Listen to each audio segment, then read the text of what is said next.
Salut les gens, on se retrouve aujourd'hui pour une nouvelle vidéo de Pamanga. C'est la dernière vidéo consacrée aux recommandations Webtoons, manhwa, hmm, que j'avais à vous faire.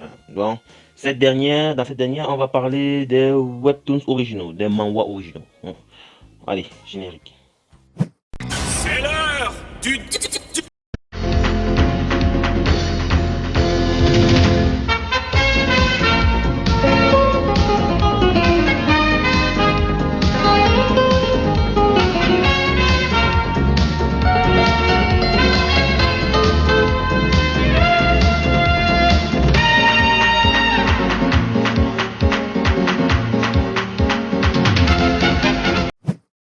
Alors, dans cette dernière vidéo de recommandation de Webtoons, on est parti sur une top 15. Parce qu'il y en a énormément de Webtoons ou de manhwa dans ces catégories qui méritent le coup d'œil, franchement.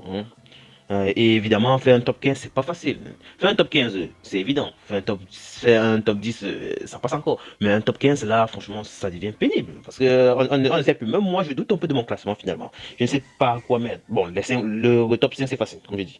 Mais à partir du dixième, là, bon, bref, vous allez voir ce que ça a donné. Évidemment, c'est un classement subjectif. Vous pouvez faire le vôtre et mettre en commentaire. Ce serait toujours plaisant de découvrir de nouvelles œuvres peut-être. En fait, c'est même ça. Faites votre top ou dites-moi les meilleurs webtoons que vous appréciez en commentaire. Je m'y pencherai sûrement dessus. Bon, allez, on commence directement avec le numéro 15. En numéro 15, Idée. De son titre original, Gristed Fusion Fantasy. Bon, la présence de ce manhwa dans ce classement est... D'abord, je l'ai pris comme bouche-trou. Mais je ne peux pas faire un top 15 et prendre n'importe quoi pour faire un bouche-trou quand même. Ce webtoon a une signification particulière pour moi parce que c'est l'un des trois premiers webtoons que j'ai eu à lire. Donc, ça a marqué mon esprit, je l'ai encore en mémoire presque parfaitement. Je l'ai lu depuis 2016. Ouais, ça remonte, ça fait un bout de temps. Bon, allez, Christelle Fusion Fantasy, de quoi ça cause? Alors, idée, c'est un isekai. Le personnage se fait invoquer dans un autre monde et va influencer évidemment ce dernier. C'est assez simple. Il n'y a pas... La raison de son invocation est assez mystérieuse et malheureusement, on ne le découvrira peut-être jamais. Parce que ça fait déjà des années, le manga a été arrêté. On ne sait pas pourquoi. Pourtant, c'était déjà sympa. Franchement, c'était franchement sympa à suivre. Bon, visuellement, c'est en noir et blanc. Parce qu'à l'époque, il n'y avait pas encore un style prédéfini pour les webtoons comme de nos jours. Donc, c'était chacun qui choisissait, soit il fait en couleur, soit il fait en noir et blanc. Aujourd'hui, tout le monde fait en couleur, quasiment tout le monde fait en couleur. Il y a quelques rares auteurs qui font encore du noir et blanc, mais c'est quand même sympa. C'est facilement. C'est sympa, franchement, c'est sympa. Une idée peut se confondre avec un manga. Sauf le sens de lecture vous indiquera que ce n'est pas un manga. Alors, numéro 14, ne pas voir, ne pas entendre, mais aimer. Celui-ci, je n'entrerai pas dans les détails parce que je prévois un pas manga dessus. Une petite vidéo de quelques minutes qui parlera grosso merdo de ce webtoon. Donc, je ne vais pas entrer dans les détails maintenant. Allez, attendez le pas manga d'ici quelques semaines. Bon, on va pas quand même s'arrêter là comme ça. Bon, je peux quand même faire l'effort de résumer, ne pas voir, ne pas entendre, mais aimer. Bon, s'il faut le résumer simplement, je dirais que c'est une histoire d'amour, mais particulièrement une histoire de vie entre un aveugle et une sourde muette. Oui, c'est ça. Bon, bref, c'est une histoire très intéressante à suivre. Franchement, la vidéo sera un peu intéressante. En 13e position, Boss. Boss est l'un des webtoons que j'ai apprécié à lire, mais on va pas perdre le temps sur mes impressions. Allez, de quoi ça cause? Boss, c'est l'histoire d'un jeune lycéen, d'un délinquant, qui s'est bastonné, qui a passé toute son enfance à se bastonner. Et arrivé au lycée, il décide de se ranger, d'avoir une vie tranquille, de réussir ses études, et ainsi dans la vie. Mais bref, le mec est un cancre. Il ne comprend rien, il ne comprend franchement rien. Et malheureusement pour lui, il débarque dans un lycée hiérarchisé avec les plus forts qui oppriment les plus faibles, évidemment.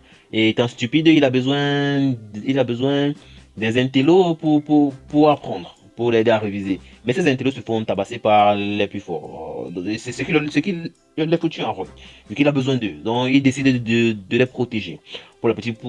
Juste pour la petite précision, l'école est divisée en gangs. Donc il y a des gangs qui sont formés. Lui, il a créé son gang de faiblards. Bon, je ne me rappelle plus du nom exact du gang, mais c'est le gang des faiblards.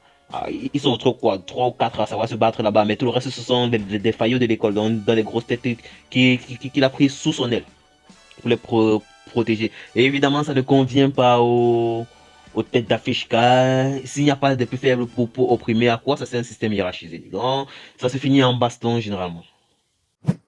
Alors, numéro 12, True Beauty. Là, c'est aussi un gros titre côté Webtoons, hein. C'est généralement classé dans le top 5 dans certaines applications, certains sites de lecture, hein. Mais bon, ici, il est 12e. Pourquoi? Je vais pas vous donner l'explication pour moi. On va juste d'abord résumer, hein. True Beauty. Comment résumer ça simplement, hein? Ah ouais. C'est l'histoire d'une arnaqueuse qui se balade avec un masque de maquillage. Ouais, j'ai osé résumer True Beauty comme cela. Bon, pour faire simple, bon, pour avoir un peu plus de sérieux, True Beauty, c'est l'histoire d'une fille qui n'a pas été gâtée par la nature côté visage. Ouais. Bon, elle n'est pas très attirante, on va dire comme ça, selon les critères.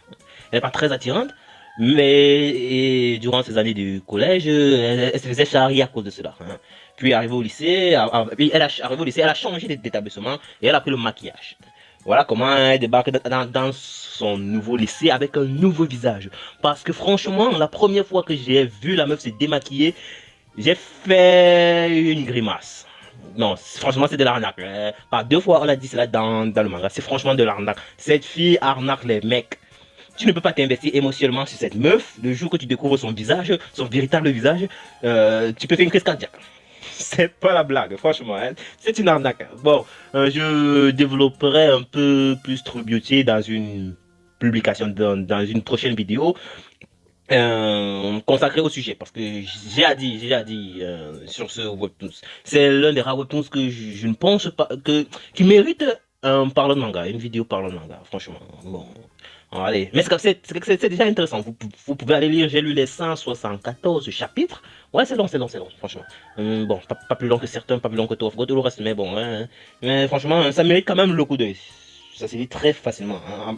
C'est presque additif, en fait. Vous pouvez lire déjà 50 chapitres par jour. Moi, à l'époque, quand j'avais franchement du temps, je lisais 50 chapitres par jour, donc je voulais finir en 3 jours. Mais là, j'ai passé près de 3 semaines à lire True Beauty. Donc, bon, bref, vous pouvez aller lire, très intéressant. Je vous le recommande. Et attendez la prochaine vidéo qui consacrera. Et avec un autre truc. Numéro 11, Immortal Régis. Bon, franchement, c'est dommage que je n'ai pas réussi à l'insérer dans le top 10. J'ai beau me casser la tête. Je ne vois pas qui déclasser, hein, mais bon. Alors, Immortal Régis, hein, c'est l'un des premiers webtoons que j'ai eu à lire aussi, dans les années 2017. Hein. À cette époque-là, je pense avoir lu moins de 10, je lisais moins de 10 webtoons par an. Donc, oui, je me souviens encore bien, hein. Hein, bon, Immortal Régis, de quoi ça cause? Bref, je ne m'en souviens plus concrètement, hein. Je me rappelle que c'était une histoire de mort-vivant, un truc comme ça. Bon, bref. Mais pas mort-vivant, zombie en nuant. En fait, même mort-vivant, c'est juste dans le contexte de l'histoire. Sinon, on n'aborde pas trop ce côté mort-vivant. Donc, bref, ça sert à rien. Oh, les poules, putain de merde, les poules. Fermez vos gueules, je fais mes vidéos. Merde, bref. Bon, hein. Mais attends, pour la petite info, hein. Immortal Regis a une suite, Cavalier of Abyss. Hein, c'est en noir et blanc. Et ce webtoon, franchement, a eu du succès. Parce que c'est l'un des rares webtoons qui est sorti sous format papier en Corée. Qui sait, peut-être il sortira, il sera traduit et sortira en français. À l'étranger, qui sait. Mais pour le moment, il n'y a pas eu de nouvelles sur ça. Donc vous pouvez lire Immortal Regis, puis vous lisez la suite Cavalier of Abyss. Franchement, c'est très intéressant. Je continue présentement. Cavalier Abyss est toujours en cours, hein, je le lis toujours. Et même si je me souviens parfaitement des histoires, je ne peux pas vous résumer Cavalier of Abyss sans vous parler d'Immortal Regis. Donc, je ne peux pas le faire. Mais franchement, c'est sympa. Je sais, c'est nul de ne pas me souvenir d'une histoire que je mets en 11e position, mais franchement, j'ai un très bon souvenir. Ça m'a laissé une très belle impression. Donc, vous pouvez aller lire Immortal Regis sans crainte, même si je ne me souviens pas d'histoire.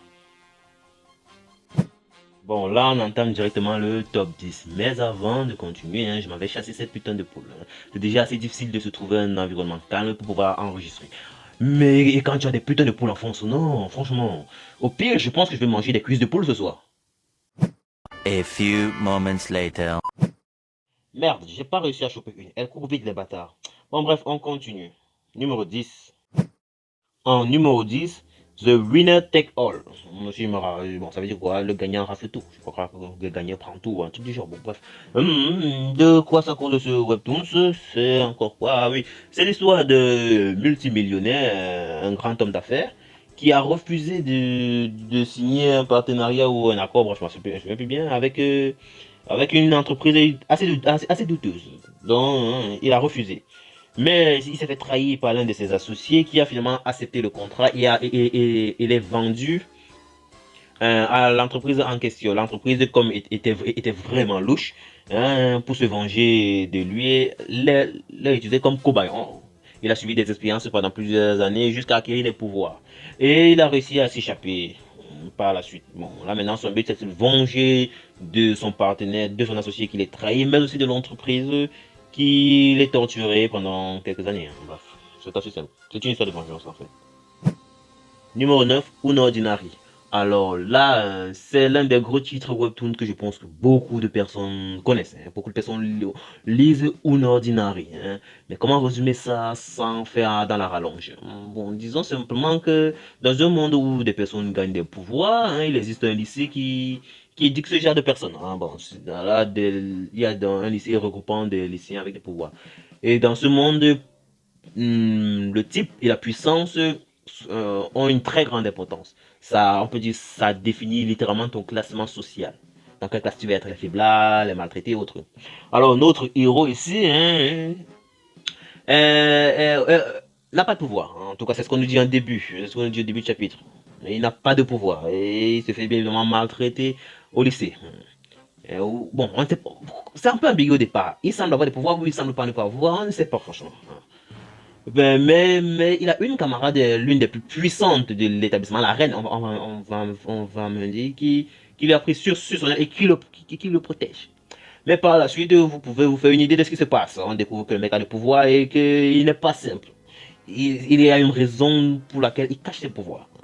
Bon, bref, j'ai pas envie d'entrer dans les détails, sinon je vais trop vous spoiler ou l'ordinaire. Bon, côté dessin, ce n'est pas fameux. C'est pas tape à l'œil qu'on l'espérait, mais c'est déjà assez bon, hein. Donc, franchement, si vous ne connaissez pas Ordinary, je vous invite à lire et je vous invite à le découvrir. Franchement, je pense que ça va vraiment vous intéresser. On continue sur la même lancée avec d'autres gros titres, hein, The God of Fight. Alors, voilà aussi un titre qui commence à s'imposer parmi les webtoons. Alors, The God of Fight, de quoi ça cause? C'est l'histoire de mercenaires français, hein, bon, pour une fois, des mercenaires français qui, lors d'une mission, se font trahir par certains de leurs camarades. Et bien évidemment, ils finissent par mourir, hein. On les abat, on les tire littéralement une balle dans le dos, hein. Et au lieu de mourir tout simplement, les mecs se réincarnent en Corée. On va savoir pourquoi, hein. Dans le corps, le héros en tout cas se réincarne dans le corps d'un jeune lycéen coréen qui aussi se faisait maltraiter par ses camarades de classe. Et évidemment, vous pouvez deviner ce qui se passe quand un militaire, quand un mercenaire possède le corps d'un gamin qui se fait tabasser par d'autres gamins, ça finit très mal. Bon, hein, bon, voilà grossièrement l'histoire. Et évidemment, son but est de se venger de ses camarades traîtres, de ceux qui l'ont trahi. Mais comment faire? Il n'est que simple lycéen. Bon, à la base, le mec voulait juste vivre une vie tranquille. Mais quand il finit par rencontrer ses pires ennemis en Corée, hein, donc c'est eux qui sont venus le trouver, il n'est même pas allé les chercher. Et franchement, il a perdu patience, il veut les buter. Il veut franchement les buter. Il le fait, hein, on voit un lycéen meurtrier. Bon, c'est un assassin professionnel, mais bon, il a quand même le corps d'un gamin. Un gamin de lycée. Donc, bon, bref, c'est franchement très intéressant et c'est très beau côté dessin. C'est magnifique, hein, c'est très bien dessiné. J'apprécie énormément. Numéro 7, Lookisme. Alors là, c'est aussi un gros titre côté Webtoons. Je pense que beaucoup de personnes connaissent Lookisme ou au moins l'ont déjà vu dans la liste des Webtoons, dans le best des Webtoons, hein. Bon, pour faire simple, Lookisme, c'est l'histoire d'un jeune homme qui se fait, bon, on va dire comment, un jeune homme qui n'a pas le physique pour avantage, hein. Le mec est court, costaud, bon, en bref, il se fait tabasser, il se fait racketter chaque jour dans son collège. Et il décide un jour de changer d'établissement, hein. Mais on ne sait pas pourquoi, hein. Bon, il a fini par changer, hein. Mais on ne sait pas pourquoi, avant d'intégrer l'école, un bon matin, il s'est réveillé dans le corps d'une autre personne, hein. Mais son corps n'était pas loin, son corps était juste à côté, donc il s'est retrouvé avec deux corps. Il y a son corps normal, donc pas gâté par la nature, et son nouveau corps, hein, un jeune homme grand de taille, musclé, physiquement très beau, donc on peut dire quoi, le mec cool quoi, le mec parfait. Voilà comment il débarque, comme on ne le connaît pas dans sa nouvelle école, il débarque là avec son nouveau corps. sous le même nom. Il n'a pas pris une autre identité, il a débarqué sous le même nom. Et voilà comment, hormis les aspects physiques, visuels, hein, le mec, son nouveau corps a une force phénoménale dont il ne s'est même pas encore rendu compte. Jusqu'à présent, vous voyez, c'est quand même bizarre. Hein. Son nouveau corps est extrêmement fort. Sa force est presque surhumaine.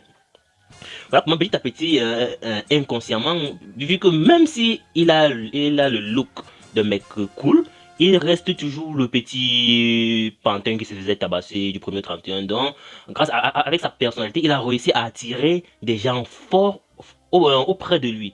Tout en restant le petit type influençable là. Mais franchement, hein, c'est... Bon, je vais m'arrêter là pour vite continuer. Lookisme, c'est un très bon titre à suivre. Et je compte faire une vidéo associative avec True Beauty. Parce que les deux traitent du même thème. La beauté, hein, les apparences. Comment les gens nous jugent au quotidien. Donc je prépare une vidéo sur les deux webtoons. Je pense que ouais, ça devrait vous plaire. Numéro 6, Trinity Wonder. Alors là aussi, c'est un titre bon, assez connu. Hein. Pas trop, mais je pense que c'est assez connu. Bon, Trinity Wonder, de quoi ça cause? C'est l'histoire d'une scientifique hein, qui veut accomplir les rêves de son père, les ambitions de son père. Bon, elle veut créer un téléporteur. Donc, ouais, bon, je pense que tout le monde a une idée de ce que c'est un téléporteur. Hein. Vous pouvez voir Star Wars ou tout film de science-fiction, vous allez voir un téléporteur dedans, hein, même dans Stargate. D'ailleurs, ça me rappelle qu'il faut que je revoie Stargate. Bon, bref, hein. Bon, ouais, mais son expérience échoue. À la place de créer un téléporteur, elle crée un portail qui mène vers d'autres dimensions. Et malheureusement, elle réussit à invoquer d'autres personnes vivant dans ces mondes. Notamment un artiste martial et une magicienne. Bon, j'ai envie de dire sorcière, mais non, une magicienne. Voilà que ces trois êtres réunis, la sorcière, la magicienne et le génie, hein, la fille, et la scientifique, comment dire, ils ont foutu le bordel en ville. Ouais, ils ont foutu le bordel à plusieurs reprises. Donc, franchement, c'est très intéressant en couleur. Et pour la petite info, c'est le même auteur que The Breaker. The Breaker qui est, si vous vous rappelez, le numéro 1 dans mon top des meilleurs webtoons d'arts martiaux. Ouais, vous l'aurez deviné, hein, Trinity Wonder est l'une des œuvres qui nous a empêchés, parce que Trinity Wonder est déjà achevé, je pense qu'il y a 30, il y a une 70aine de chapitres, une 60, ouais, 70, je pense. C'est l'une des œuvres qui nous a empêchés d'avoir une suite de The Breaker. C'est énervant, mais c'est quand même, franchement, ça vaut le coup d'œil. Hein. C'est pas mauvais, c'est très intéressant à suivre. Donc, je vous recommande de suivre Trinity Wonder. Voilà, on entre déjà dans le top 5, mais avant, on va faire une petite pause. Parce qu'au montage, je me suis rendu compte que la vidéo fait déjà plus de 18 minutes. Merde, j'ai autant bavardé que ça. Bref, mais quand même un top 15, si on prend d'abord une minute pour chaque truc, pour chaque webtoon, bon oui, ça me fait 15 minutes, donc c'est normal. Mais bon, là, on va d'abord s'arrêter. Donc, on va d'abord s'arrêter. Parce que s'il faut racheter le top 5, on partira directement dans les 25 à 30 minutes. Mais ne vous inquiétez pas, vous n'aurez pas à attendre mardi prochain pour connaître le top 5. Parce que pour ceux qui l'ont remarqué, hein, les vidéos sortent tous les mardis dès 16h. Hein. Mais cette fois, le top 5 qui formera la deuxième partie de la vidéo sortira vendredi, toujours à la même heure, donc c'est-à-dire à 16h. Allez, sur ce, on se retrouve vendredi à 16h. Bon, même si c'est une interruption de vidéo, on va quand même faire le petit speech de fin. Hein. Allez, c'est parti. Allez, abonnez-vous, partagez, likez sur nos différentes pages sociaux, comme vous pouvez le voir, Facebook, Instagram, qui a été créé tout récemment, et bien sûr YouTube, qui est primordial. Hein. Abonnez-vous, franchement. Ça, c'est arrêtez de mater juste la vidéo, abonnez-vous. Sur ce, à vendredi. Et n'oubliez pas, la passion A le pouvoir de transpercer les cieux!